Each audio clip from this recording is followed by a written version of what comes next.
You'll be judged by the history.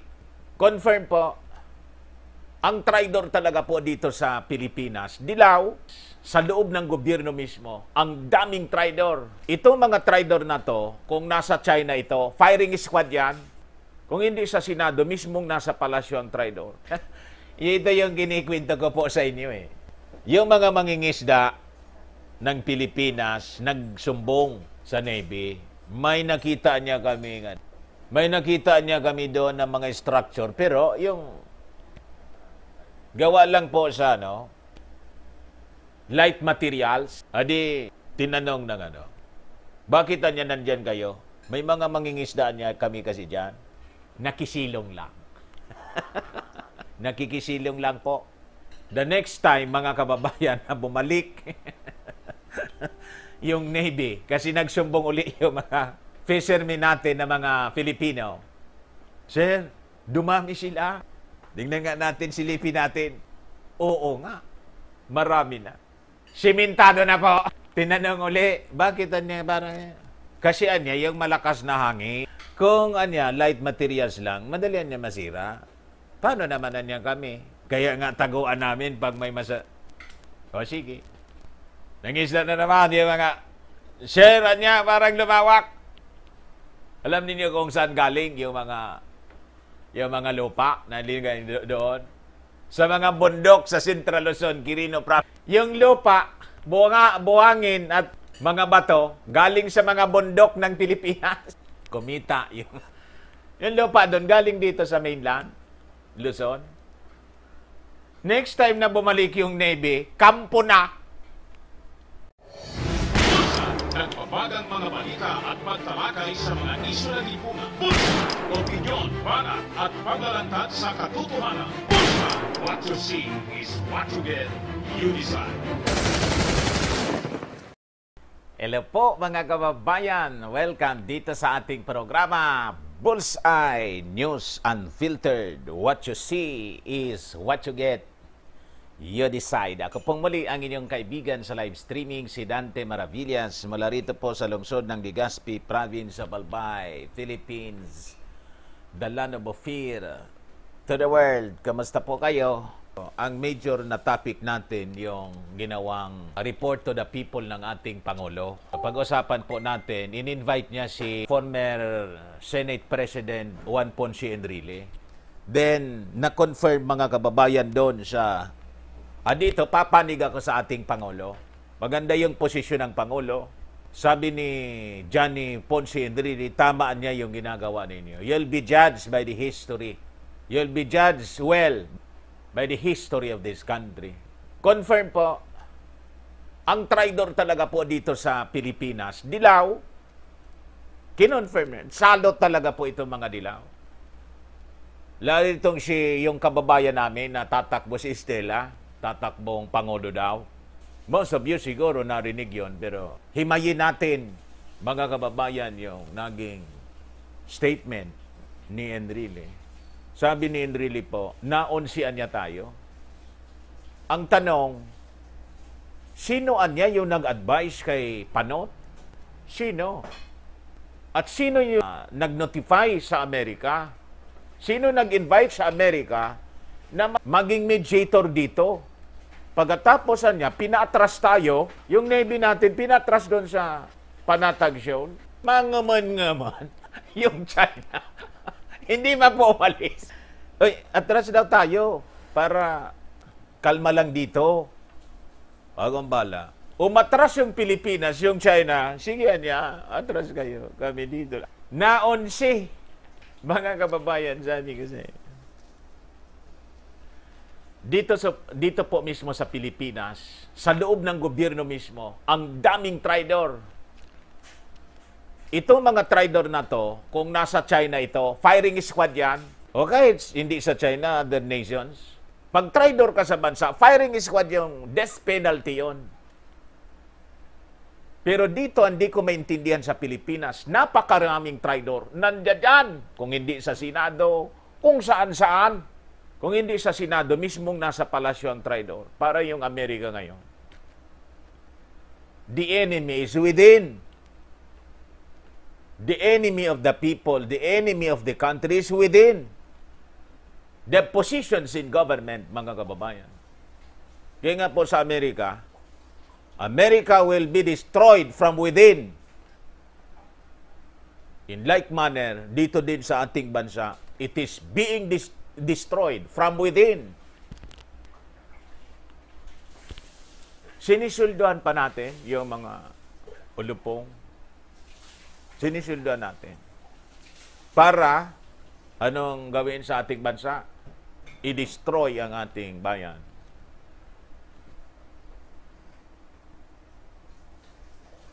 O ngayon, ano nangyari sa Mischief Reef?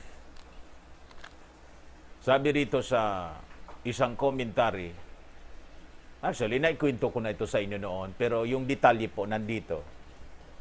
Naikwento ko na nga. Paano siya nagsimula?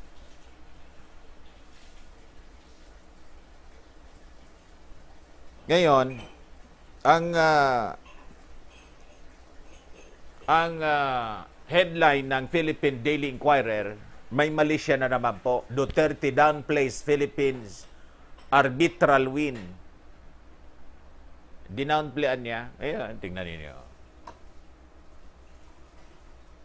Duterte downplays Philippines arbitral win versus China again, branding it as meaningless. Siyempre, initan ulo mo pag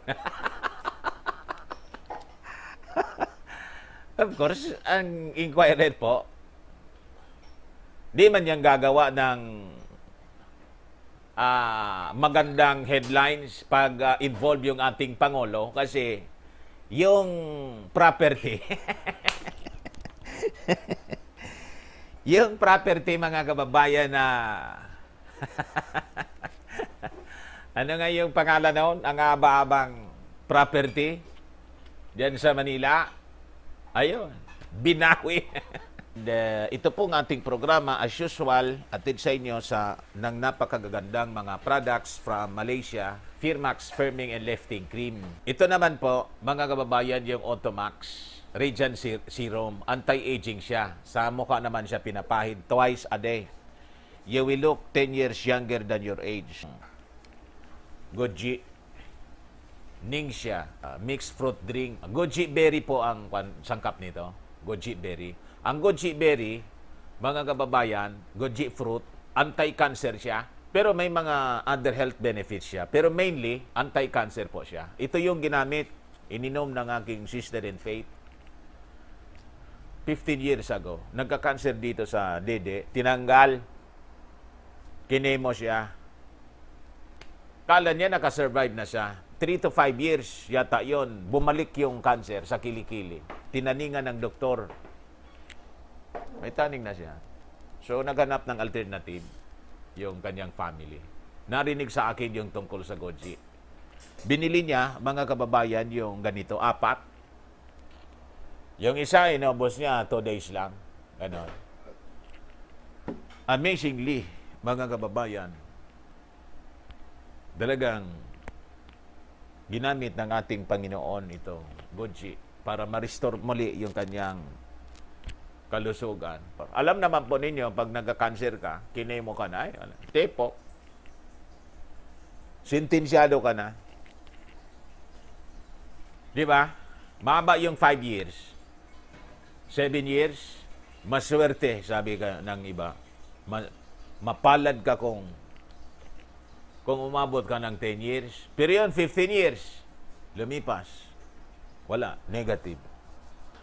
Tama, mga kababayan, yung sinabi ni Hippocrates, the father of medicine. Let thy food be thy medicine and thy medicine be thy food. I-replay ko po sa inyo yung part lang, hindi man natin i-full, ng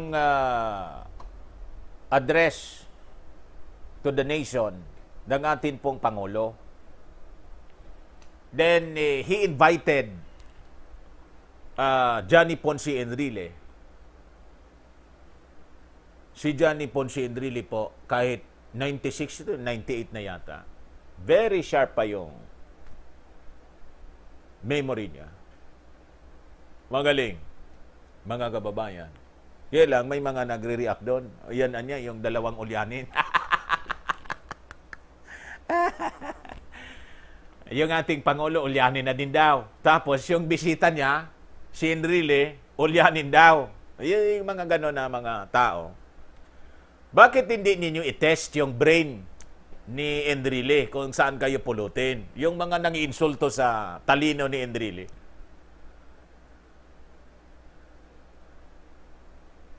Ang layo ninyo para insultuin si Enrile. Si Enrile po, yung historya ng Pilipinas, alam na alam niya. Kasi, sa tanda na lang niya, mga kababayan, 98, guerrilla din siya, mga kababayan, in a brilliant lawyer. And until now, brilliant pa rin siya. And that's the reason why, although ako, mga kababayan, may kung bakit siya in-invite. Kasi, he was the former Senate President.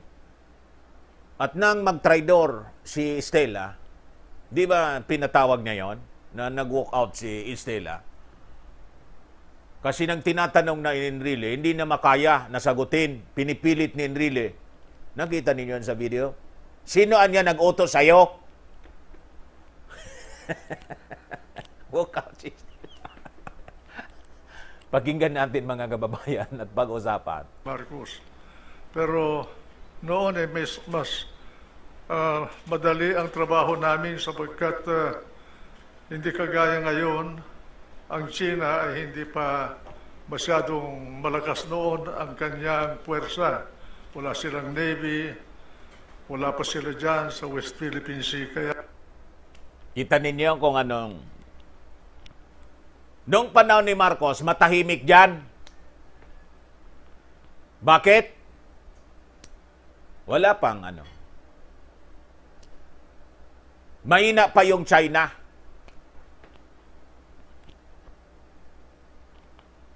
Mas advance pa nga tayo. So, nire-respeto tayo ng China. Ano nangyari? Ayun. Ginulo ng mga dilawan, mga kababayan. Sabi ko sa inyo, winikin ng mga, yung politika lahat, pinirwisyo ng mga dilawan. Si Marcos.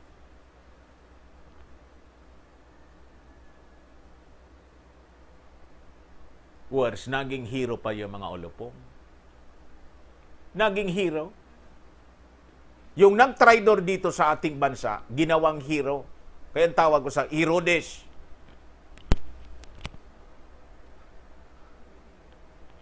Pakinggan natin si Enrile. madali ang aming trabaho noon. Ngayon, sa inyong panahon, medyo mahirap ang katayuan ninyo. At binabati ko kayo sa inyong approach dito sa ating usapin sa West Philippine Sea. Hindi natin kailangan ang mainit na ulo dyan sa bagay na yan sapagkat yan ay malaki ang kaugnayan niyang usapin na yan. Hindi lamang sa ekonomiya ng Pilipinas, kundi sa seguridad ng ating bansa, ng ating mga kababayan, at lalong-lalo na itong lupain natin na minana natin sa Espanya at sa Amerika. Kaya po, ako'y nagagalak sapagkat pinakinggan ninyo ako at pinangangako ko sa inyo na kung kailangan ninyo ang serbisyo ko, gratis et amore, para sa bayan, para sa inyo, para sa ganon ay makatulong sa inyo, Mr. President. Salamat po.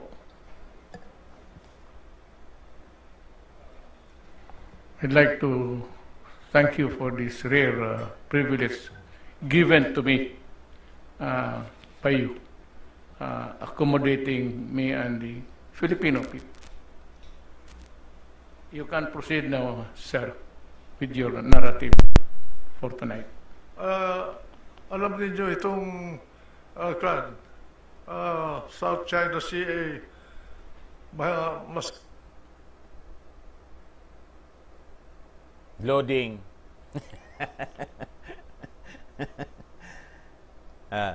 Masalimutan niya ito.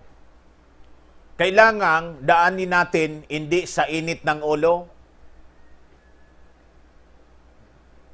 Delikadoan niya ito.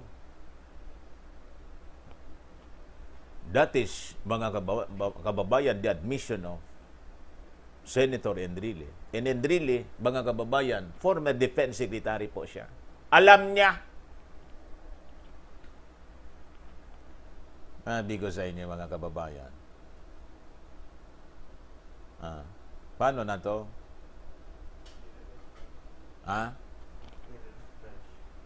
I-refresh muna namin po. Kasi hindi siya mag-proceed. Ang napaka-importante doon yung statement and really tungkol kay Stella. Parinig ko sa inyo. Si Stella, mga kababayan. At si Panot. Saan na yung? Bakit walang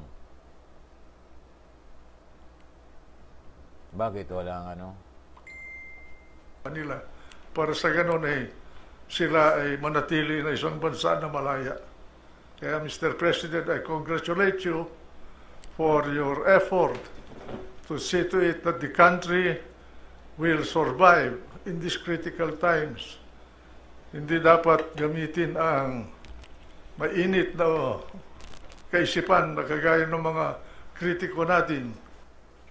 Wag daanin sa init ng ulo, wag magpagatong.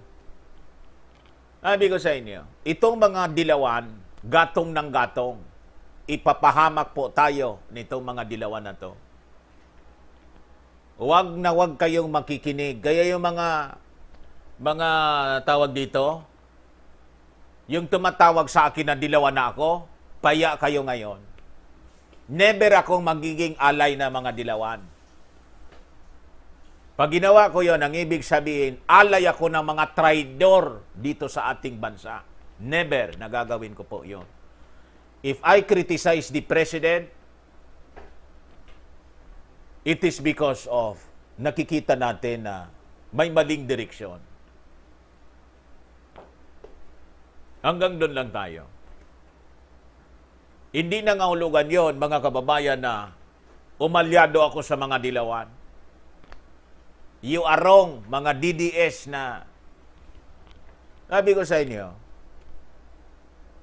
umatras ako sa support sa ating Pangulo, dito man lang po sa Pandemonium, dito sa Bakulam. Kasi alam na alam kong ikakapahamak ng mga tao, pagkatapos isupport ko, hindi ko yung gagawin. Ikakapahamak ninyo, magiging participant ako, hindi ko gagawin yun. Pero dito po, I'll support the President, the stand of the President, as he seeks the advice of Juan Ponce Enrile. Tama itong ginawa niya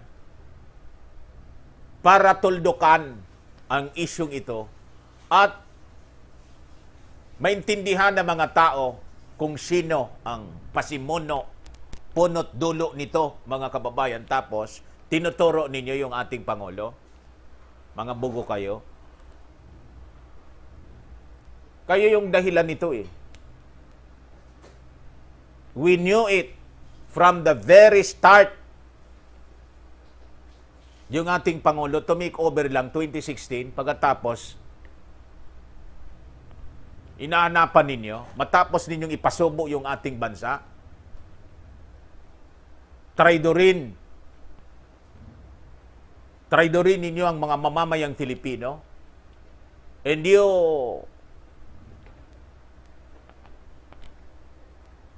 si mismong si Stella, mga kababayan, pabalik-balik daw sa China. Kaya sabi ni Enrile, sino ba yung nag-utos sa'yo? Sabi ko sa inyo. Dapat balance lang ang approach natin at mahinahon. That what you said inside, you say again. Ah, ulit lahat ng sinabi mo kanina, sabihin mo. Ngayon. Sir, if you can kindly relate to us now what this is the problem of the West Philippine Sea. Alam po ninyo, nung ako'y nasa Senado, Senate President ako noon, inimbita ako ni President Aquino isang hapon doon sa palasyo, doon sa cabinet room. Nung dumating ako doon, akong unang dumating. Pangalawa, dumating si Senator Trillanes. Pareho kaming senador noon. Meron siyang ibinubulong sa akin na treason. Di ko naintindihan yung gusto niyang sabihin.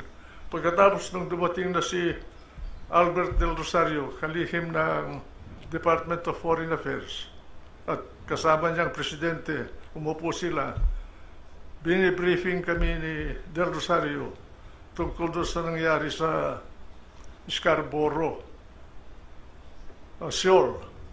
At mukhang nagkaroon ng alitan ang pangkat natin at ang pangkat ng China doon. Ngayon, sinabi ni Trillanes na nagpunta siya sa China at kinausap niya yung mga namumuno sa China tungkol doon sa bagay na sa problema na yun. Ako naman, bilang presidente ng Senado noon, tinanong ko sa kanya, anong karapatan mo na nagpunta sa China? Yung ba, kusang loob mo lamang ang nagpunta ron? Sabi niya, hindi. Nagpunta ako doon, may authority ako. Sinong nag-utos sa'yo na pumunta ron? Pagkatapos sumagot si Presidente Aquino, sabi niya, ako ang nag-utos sa kanya. Confirm! Si Panot nga! Oy, kayong mga kampo ni Panot, turo kayo ng turo. Kayo mismo, yung leader ninyo, yan ang dahilan kung bakit tayo nasuot sa gulo. Tapos kandidato ngayon si Stella. Kahit taga rito yun sa amin, will not vote for him.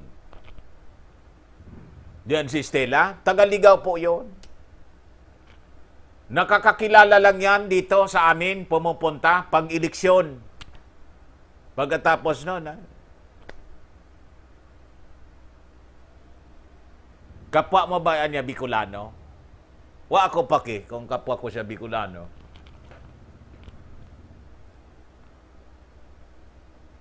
Sila mga kababayan na naglagay sa peligro. Pagkatapos tinuturo nila yung ating Pangulo. Wala daw ginagawa at itinutulak pa sa problema. Sabi ko sa inyo mga taong ito. Baka mamaya na. Sinabi ko kay Presidente Aquino na dahan-dahan, Mr. President, medyo masalimut yata yan sapagkat hindi natin alam kung anong mga pinag-usapan nila ni Trillanes doon sa mga nakausap niya sa China. Kaya mag-iingat tayo. Pagkatapos noon, si Secretary Del Rosario, binigyan ako ng sulat ni Ambassador Brady natin sa China na nagre-reklamo na itong si Trillanes ay binabypass siya. Yung pala, si Trillanes ay pasok at labas sa China na... Kita ninyo? Tapos, i-accuse ninyo yung ating Pangulo na tuta ng China. Ilang beses ba yung ating Pangulo pumunta ng China? Pero si Trililing po, labas-masok sa China. Sino nag-utos? Panot.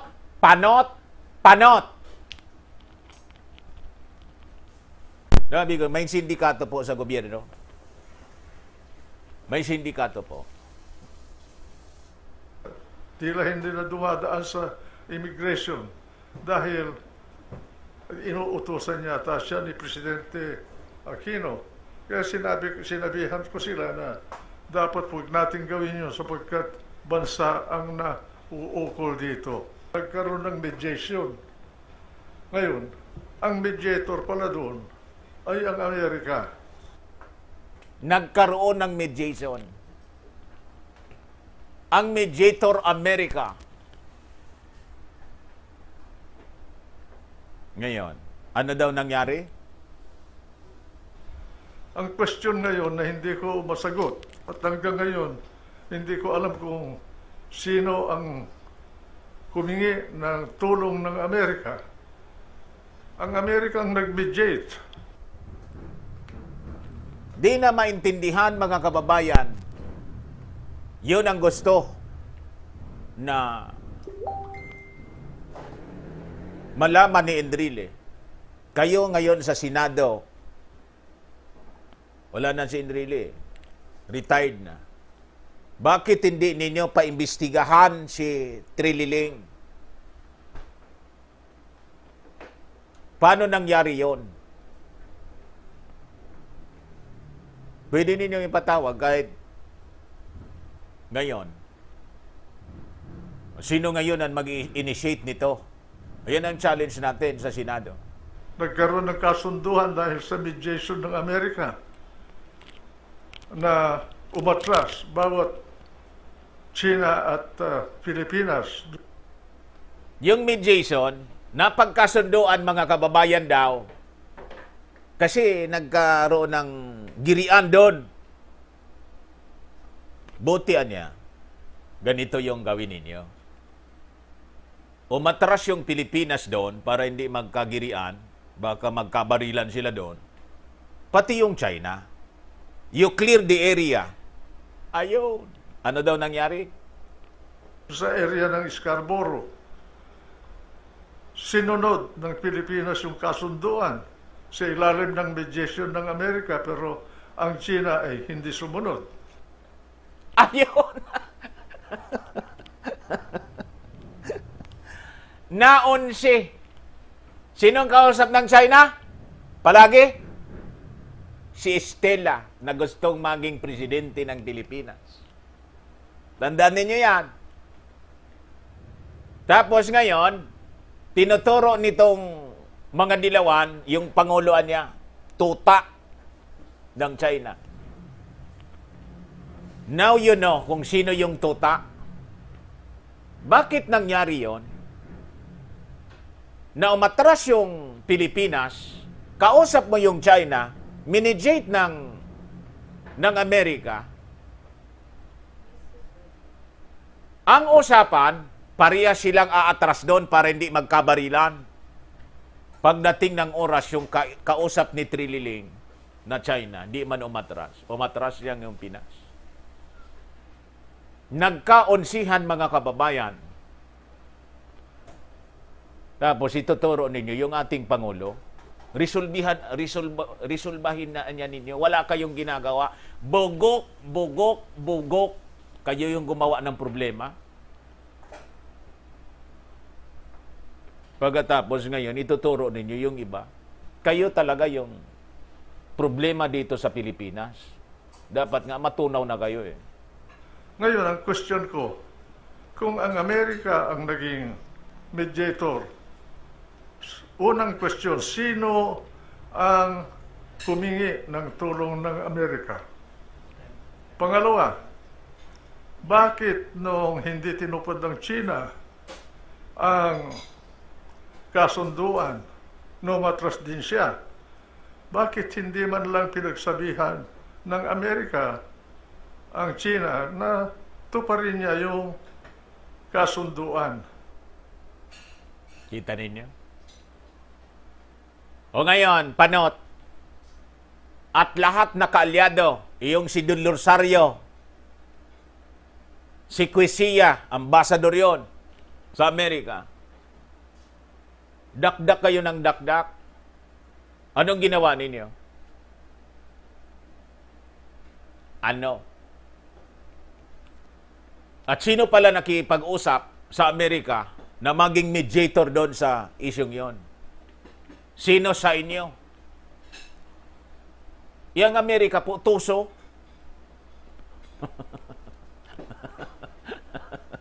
Di naman siguro tayo maintindihan ng Amerika.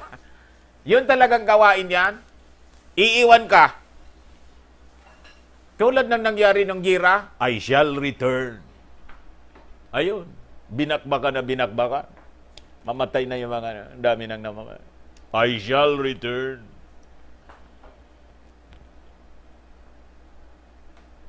Gumawa sila ng problema para mangailangan tayo sa Amerika. Ganun katuso po ang Amerika. Anyway, niya. Hindi naman kakayanin. Talagang hihingi ng tulong sa atin. Pag humingi ng tulong yan sa atin yung Pilipinas, siyempre may kondisyon tayo.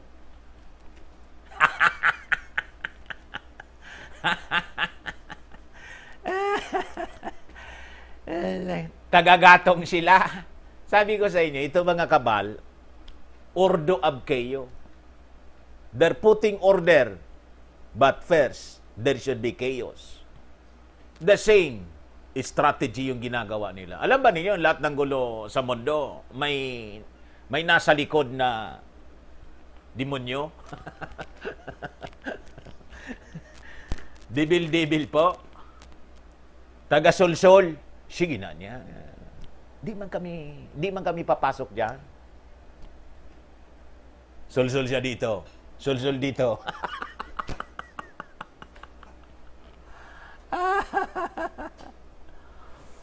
Ang impression ko bagay, parang ginamit lang tayo doon sa bagay na yun. Tama! Ginamit tayo, mga kababayan. And until now, ginagamit tayo. Tama si Enrile, mga kababayan. Ano man na interest ang nauukol para sa Amerika, Kaya po, yung mga gatong nitong mga ulupong na to, na mga dilawa, na, ay! Pag pumasok tayo, bibigyan lang natin ng rason yung China para po sugurin tayo. Yun ang objective nila. At pag nangyari yon, ugas kamay itong mga nanggatong, yung mga satanas na to. Hindi ko sa inyo. O tingnan mo niya, ginawa niya ng Pangulo natin, iwas pusoy na sila. Naisa na niya natin. Kumagat sa ating patibaw.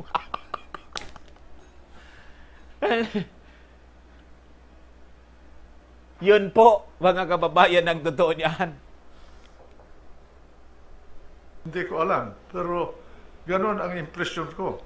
Hanggang ngayon, hindi ko masagot kung bakit yung mediator natin ay hindi tayo tinulungan para tumupad naman ang China. Referring to America, hindi ko yung maintindihan kung bakit. Siya yung nag-mediator. Pagkatapos, pagdating ng oras na nauna tayong umatras, hindi umatras yung China, hindi man nakikialam yung Amerika, hindi man niya pinagsabihan, "Hoy, tuparin mo naman. Pag hindi mo yung tinupad, kami ang papasok dyan."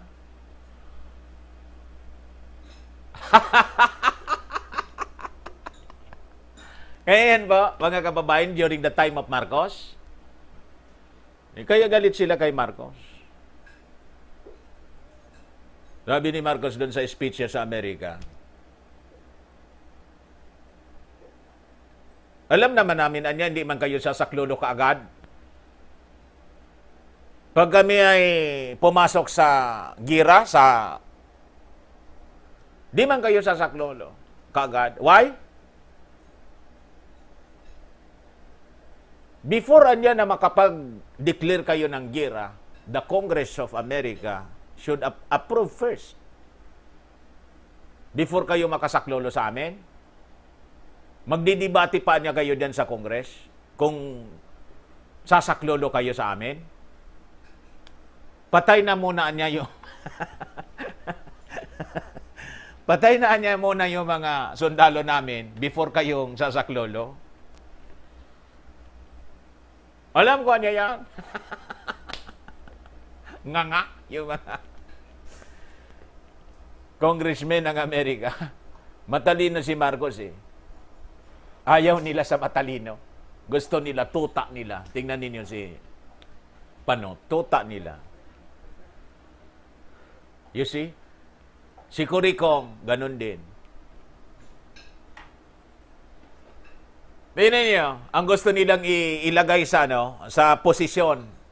Ang gusto nilang ilagay sa posisyon yung mga puppet. Yung mahina yung ulo, kung gustong-gusto nila yon. Ganon itong mga puppet masters, mga kababayan, because they have their own interest sa atin. This is the land of gold. The Philippines, the land of fear. Maharlikan Empire. Land of gold. At alam ninyo yung deposit, gas deposit, na-discuss niya, no?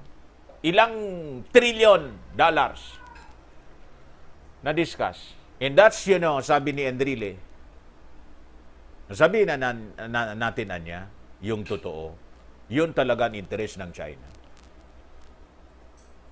Para doon sa kasunduan, matras sila. Kaya ngayon, sila ang nakapwesto doon, tayo nawala. Yan po ang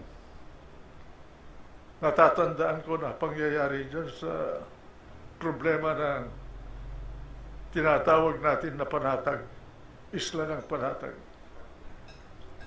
Senator, I would like the people to know, you have given us really almost the foundation of your talk tonight and probably your answers. Na bakit pumayag ang Pilipinas na umatras tayo? I would like to know if you know what drove Aquino to reach that decision to order the Navy to retreat. Yun daw ang kasunduan na natamo ng dalawang panig sa ilalim ng mediation ng Amerika, Mr. President. Kaya dapat siguro si Albert Del Rosario malaman sa kanya kung sino ba ang bilang Secretary of Foreign Affairs noon, sino bang humingi ng tulong ng Amerika. Albert Del Rosario, o bakit hindi ka pa po magpa-interview? Kumusta kayo? Pati si Carpa. Magkakalyado kayo, di ba? Putak kayo ng putak. Ba't hindi kayo magpa-interview ngayon? Ba't hindi ninyo engage sa debate? Si Enrile. Ito. This is a bombshell, mga kababayan, na binitawan ni Enrile, pero baliktad yung presentation ng mainstream media. Ganon, kasi kalyado ng mga dilawang traidor itong mainstream media. Si Ambassador Quisha ba, na siya ang ambassador ng Pilipinas sa Washington noon, o ang mismong palasyo, si Presidente Aquino, hindi natin alam eh. Ngayon, dahil doon sa pangyayaring yun nagkakuan tayo, na nalugi tayo. Dahil umatras tayo, ay China hindi nila mapaalis doon sa lugar na yun.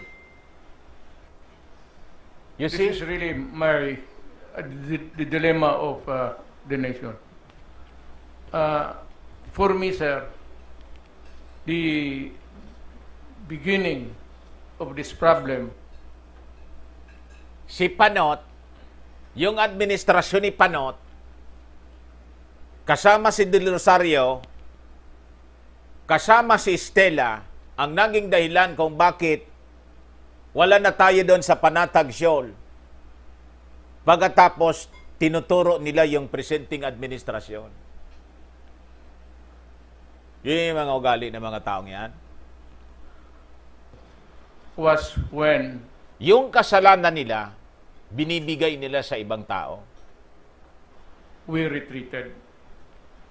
And since then, yung mga paperwork about the arbitral award has become meaningless.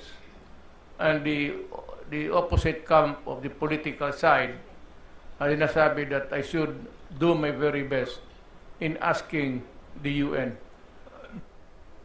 Yung balita dito mga kababayan na naging meaningless, kinontra yun ng ating ni Enrile. So, very objective si Enrile kahit siya in-invite ng ating Pangulo. Sinupla yung ating Pangulo. Hindi naman anyang meaningless. Kasi records na yan. At least niya yung desisyon ng arbitral, ginawa din ng UN. Yun ang sabi ng dating Senate President. Yun din ang sinabi natin last week. Huwag naman po, Mr. President, na yung papel na yon sasabihin mong dito, ilagay ko yan sa basurahan. Di ba yan nagsabi ng ating Pangulo? Sabihin ko, yan. Lagi na yan, ilagay ko yan sa basurahan. At least may hawak pa rin tayo. May document na nag-decide yung arbitral na panalo daw tayo. Yung enforcement yung problema. Because the United Nations has no police power. They don't have the armed forces. They don't have the structure of just like a country like the Philippines or United States na pwedeng umaksyon doon. Hanggang papel nga lang. Ito anya. Mr. President, sa aking paningin, hindi naman nasasayang yung desisyon ng arbitration. Kita ninyo, sinupla ng ating ng dating senador, Senate President Enrile. Sa paningin ko anya, hindi man naman yun masasayang. Kinontra yung statement ng ating Pangulo na meaningless siya. Congratulations, GPE. Diyan sa bagay na yan. Sapagkat nandyan na yun na palagay ko nakarehistro yung desisyon na yun sa record ng UN. Alam nila yun. Ang karapatan natin nanggaling din sa UN Convention of the Law of the Sea. At yun gawa ng United Nations. Kaya ano pang kailangan resolusyon ng UN para malunasan yung sigalot na yan. So ang punto ni Enrile, yung mga sinasabi ng mga dilawan na kailangang umaksyon ang United Nations and there should be effort from our end, hindi naman kailangan. May desisyon na. May desisyon na. Ano pa? Mag-convene ba yung United Nations uli para mag-desisyon at the same decision pa rin?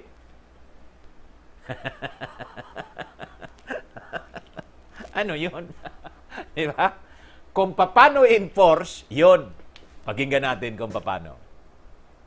Para sa atin, palagay ko kahit na may resolusyon ang UN, hindi naman maipapatupad ng UN yung resolution nila. Wala silang police force. Wala namang world government na kagaya ng istruktura natin sa ating bansa. Meron tayong hukuman, meron tayong police, na kung merong kailangan na usapin tungkol sa hustisya, magpupunta ka sa hukom. Hindi ganyan sa level ng mga bansa. Sa level ng mga bansa, ang nananatili dyan kung ano ang kakayahan mo kontra sa kabila. Yun lang. You see? Ano ang kakayahan mo kontra sa kabila? The law of, may term dito si Enrile, It is what operates in the level of nations, Mr. President, is what they call the law of nature, The law of nature. Ano daw? the law of force, and not The law of force. You see? Yan kasi, ginulo ninyong ang ating bansa. Yun ang sinasabi ko eh. Naubos yung panahon natin sa politika ninyo. Yung pag-strengthen ng ating bansa economically, sinayang ninyo yung opportunity to grow. Yung Bataan nuclear power, binasura ng queen ninyo. Alam ninyo, sabi ni Enrile, hindi dito. That is, that was that is part of the plan ni Marcos. Magsisimula sa nuclear power, but the very objective para tayo maging nuclear power country at par with China now sana, a nuclear power, at par with Japan, at par with United States, at par with France. Tingnan ninyo ang Israel. Sinabotay ng mga dilawan, mga kababayan, yung ating bansa. At hanggang ngayon, sinasabotay nila. And we have a weak armed forces. Pati yung reservists natin, yung ROTC 80, sinabotay nila.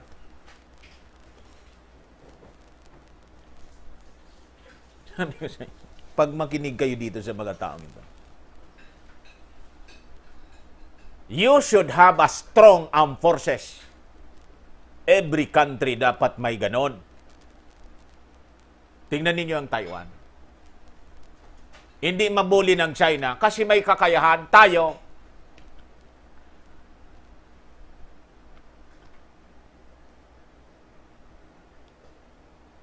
Yung military bases, sino pala yung nagpalayas noon? Of course, parte doon si Enrile. Parte pala siya doon. Kasi si Enrile, biglang, pak! Dati Marcos siya, di ba? Tingnan ninyo yun sa history. Defense Secretary siya. Si Ramos, ganon. PCINP chief. Biglang tumalikod kay Marcos.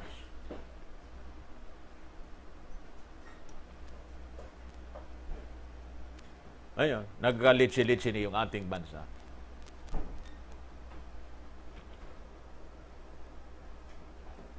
nothing more. That is international law. That is what I've been telling at least our country. Sa international law of force, irerespeto ka ng neighbor mo kung kaya mo.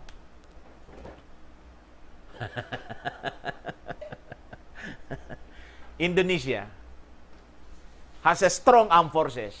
Malaysia, ganun din po. Kahit yung Singapore, maliit siya. May kakayahan sila to defend their territory. Vietnam, ganun din po. Yung Vietnam, tinutulungan pa natin yun dati. Tayo, ano tayo? Magagaling lang tayo dumakdak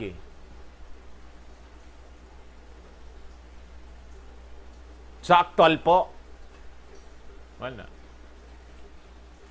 We are an envy. We were an envy of South Korea. Tingnan ninyo ngayon ang South Korea. Sana tayo. Sabi ko sa inyo mga kababayan. And, I was frank enough early in the early days, and I said that might makes it right, and we are not, unfortunately, on the side of might. So we cannot do anything because we cannot be in parity in force and in all. So we have to talk, just talk and talk until. So tama yung sinasabi ng ating Pangulo. That's the reality. So ang gagawin anya natin, mag-usap na lang tayo. Di ba? Kaysa tayo magsuntukan, usap na lang tayo. Huwag na tayo away.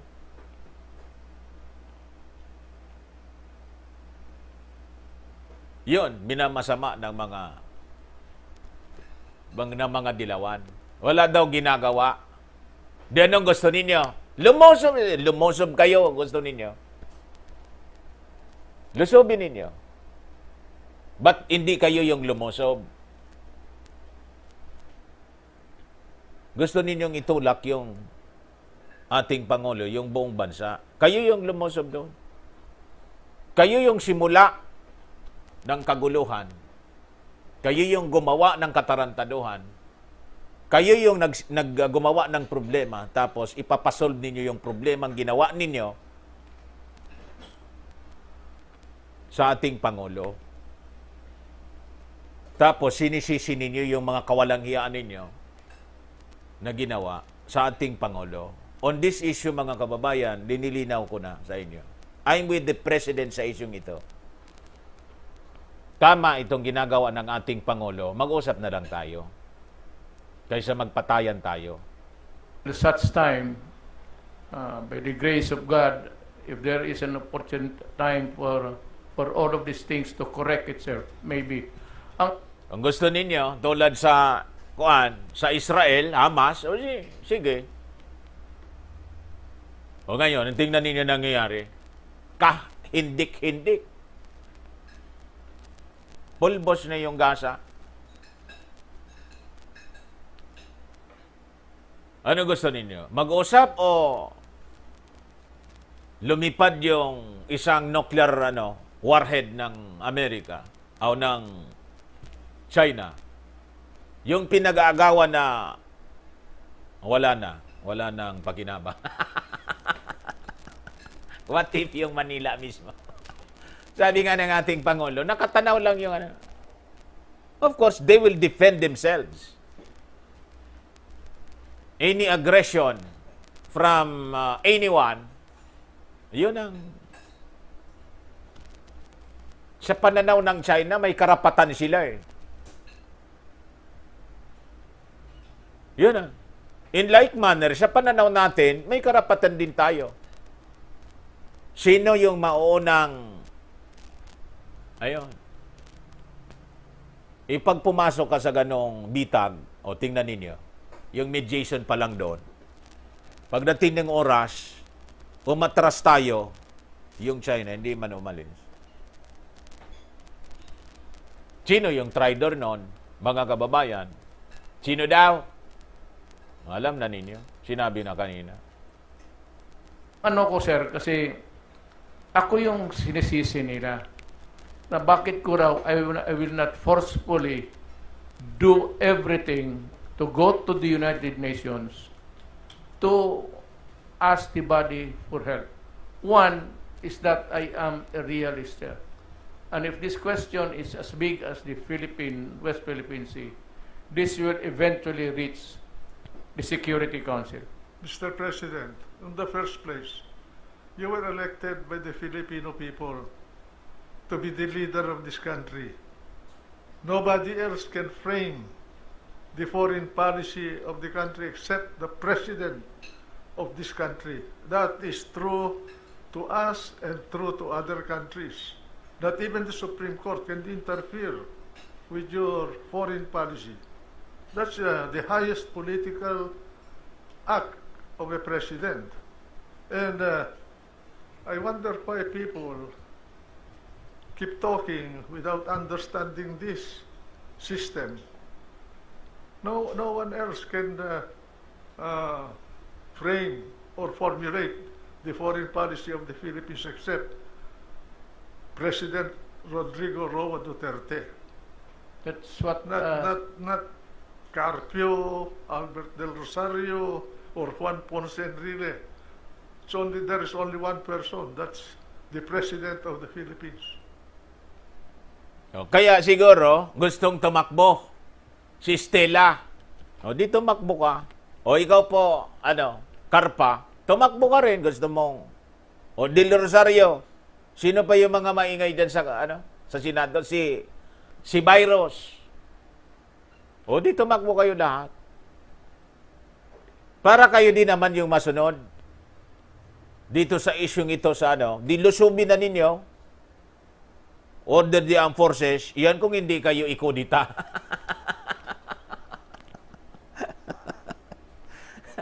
Sasabihin ng armed forces, hindi kami sasunod niya sa iyo, Madam President, Mr. President, ipalalamon ninyo kami sa Leon, sa Dragon pala, Dragon. Ipalalamon ninyo kami sa Dragon. Ikaw na lang. Mapilit ka, alisin ka namin. Buong Pilipinas niya, masusunog. Nuclear war yung sisimulan natin dito. Ikaw na lang, gusto mo, lamunin mo yung nuclear.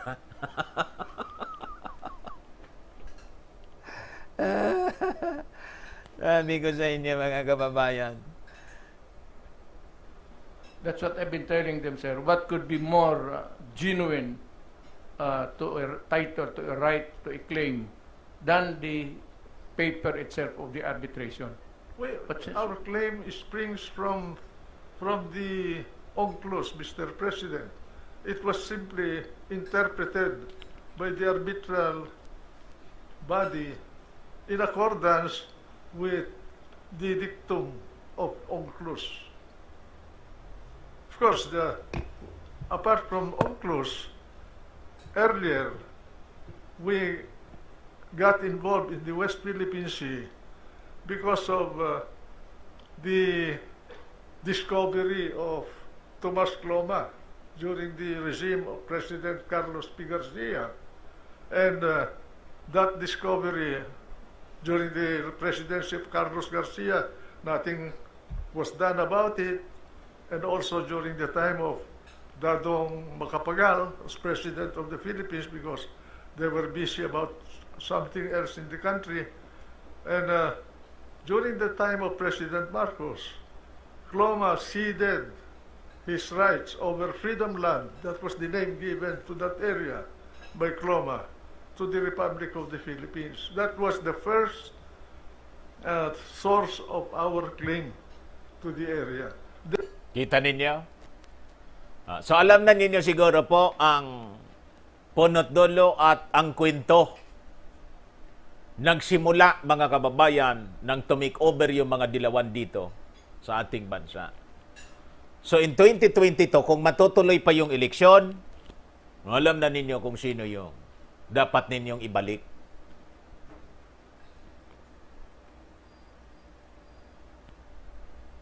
Alam na ninyo. Sabi ko sa inyo, mga kababayan. O ito, basahin ko sa inyo po. Okay na yon. Mischief Reef, where it all started. The Mischief Reef began sometime in 1995, possibly earlier, on a small desolate reef among the Spratly Islands in the South China Sea. The reef is located some 130 nautical miles from Palawan, easily within the 200-mile limit of our exclusive economic zone, as proclaimed by the United Nations Convention on the Law of the Sea. Incidentally, for those curious minds who are wondering how the reef got its name, according to Wikipedia, the place was discovered by a British mariner whose ship Mischief, kaya pala yun ganon, sailed regularly through the region in the 19th century. In February 1995, it was discovered that China had built a number of octagonal huts on Mischief Reef, Panganiban. The Ramos administration na isang dilawan. Ito yung kinikwento ko po sa inyo eh. Yung mga mangingisda ng Pilipinas nagsumbong sa Navy, may nakita niya kami may nakita niya kami doon ng mga structure, pero yung gawa lang po sa light materials. Adi tinanong ng bakit niya nandyan kayo? May mga mangingisda niya kami kasi dyan. Nakisilong lang. The Ramos administration lodged a diplomatic protest with Beijing. At first, the Chinese Foreign Ministry denied the presence of a structure on the reef. Later, they claimed that local fishing authorities had allowed their construction as shelters for the Chinese fishermen. Nakikisilong lang po.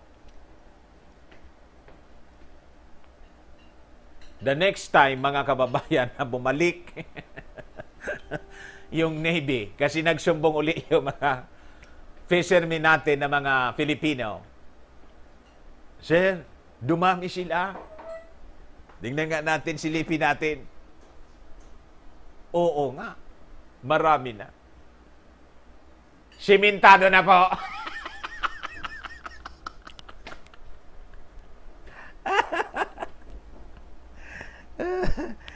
Tinanong uli, bakit niya parang kasi yung malakas na hangin. Kung light materials lang, madali niya masira. Paano naman kami? Kaya nga taguan namin pag may O sige. Nangisla na naman yung mga share niya parang lumawak. Alam niyo kung saan galing yung mga lupa na doon? Sa mga bundok sa Central Luzon, Quirino Province.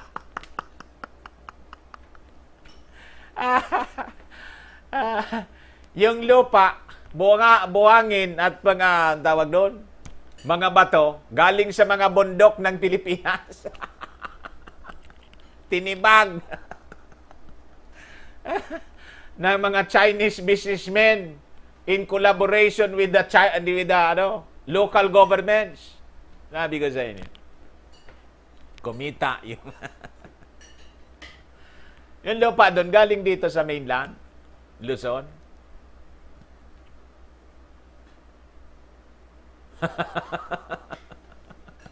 Panahon ng mga dilaw. Next time na bumalik yung Navy, kampo na.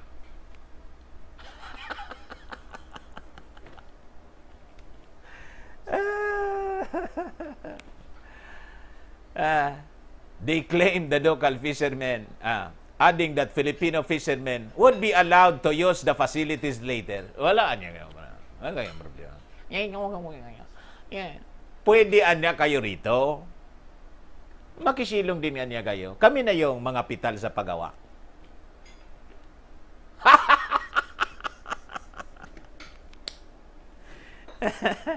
After months of huffing and puffing, a code of conduct was agreed upon calling for the peaceful settlement of disputes through consultations. Just after the APEC summit in Sobi came to an end in November 1996, Chinese President Jiang Zemin made a state visit to the Philippines, the first ever by the Chinese head of state. During the visit, President Ramos reiterated the country's claims to mischief reef, while President Jiang offered joint development of the Spratlys. One of the highlights of the visit was a musical program on board the presidential yacht, Ang Pangulo, where the two heads of state joined voices in crooning popular melodies like Love Me Tender, Love Me Too. Pakanta-kanta pa yung mga ungas. Abang yung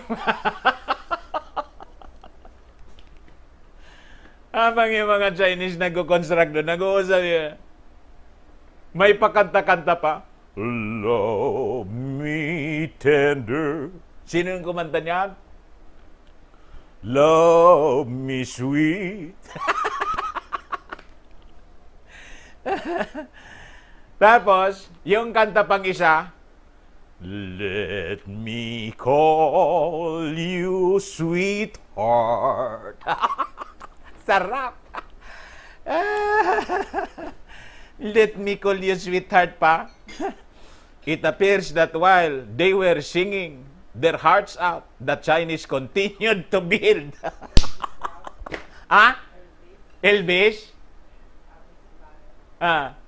Habang nagkanta-kanta yung mga bugok na leaders natin at yung China busy.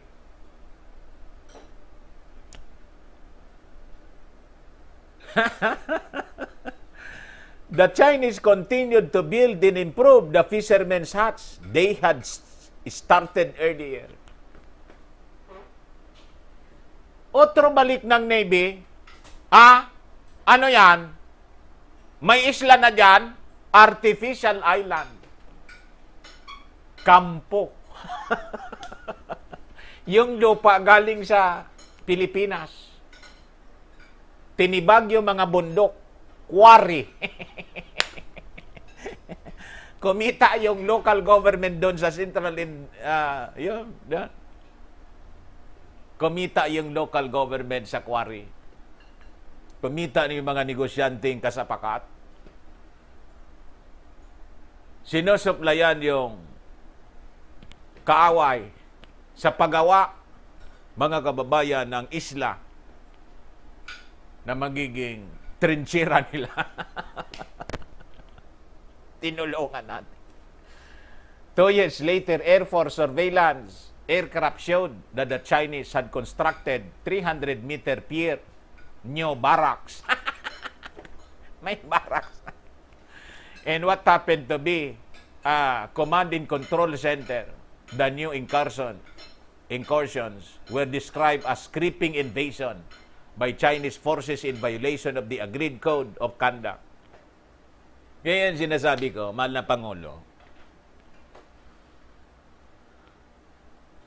huwag masyado tayo. Tama yun approach mo, kaibiganin natin, pero huwag masyado nagtitiwala sa mga kaibigan. Kahit sa neighborhood po. Magtira ng sikreto. Sabi ko sa inyo, mahal na pati yung weakness natin, huwag ninyong pinagsasabi. Ako nga, medyo nasyak ako kagabi, nang pinapanood ko kayo ni Enrile. Si Enrile, siyempre, matanda na rin.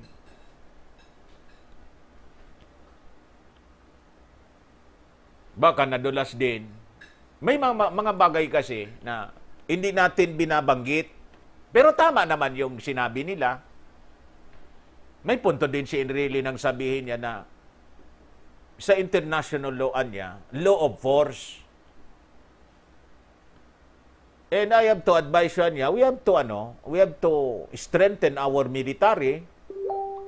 Anyway, sila ganun din ang ginagawa. Tama doon si Enrile.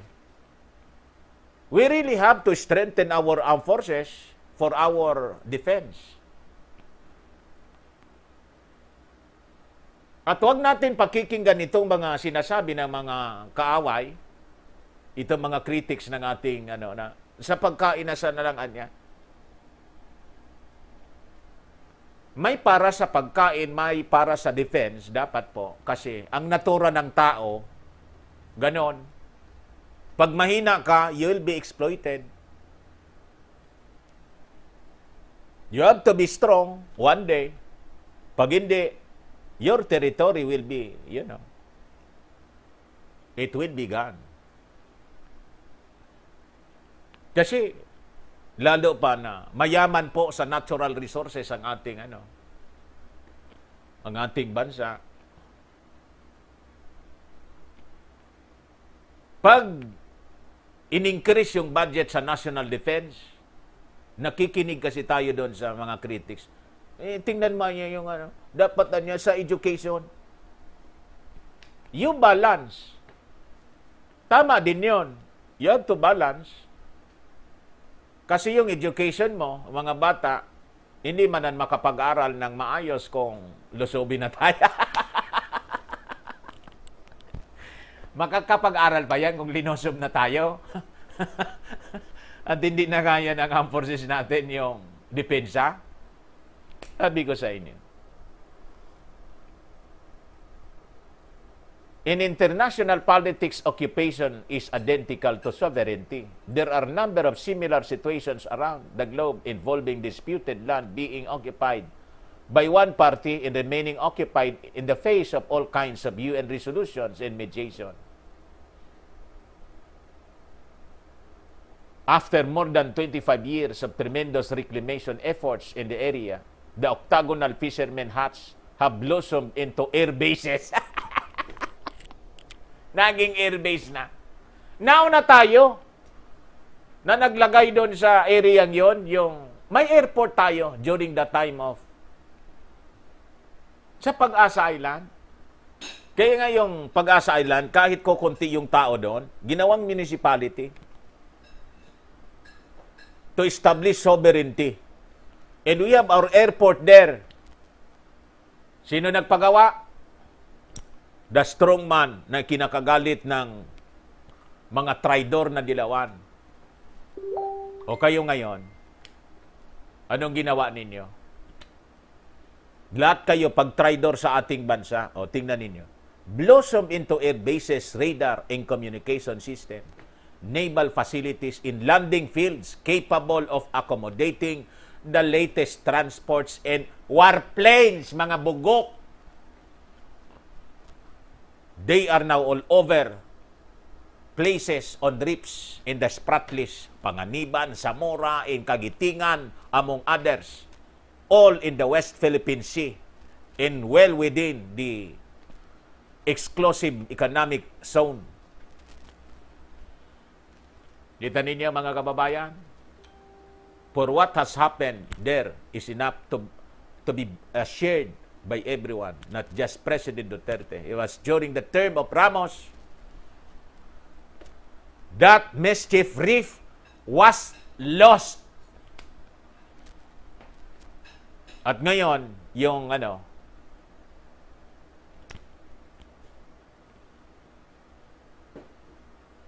sino yung responsible nun? Umatras? Daya doon? Si Panot. Tapos tuturo kayo ng ibang tao. Mga bugo kayo.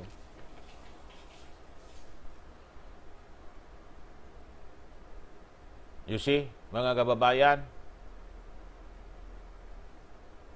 Ngayon, dito na tayo, I think, alauna na eh. Dito na tayo sa ISPAS. Yun po, kinikwento ko lang sa inyo para malinaw na yon.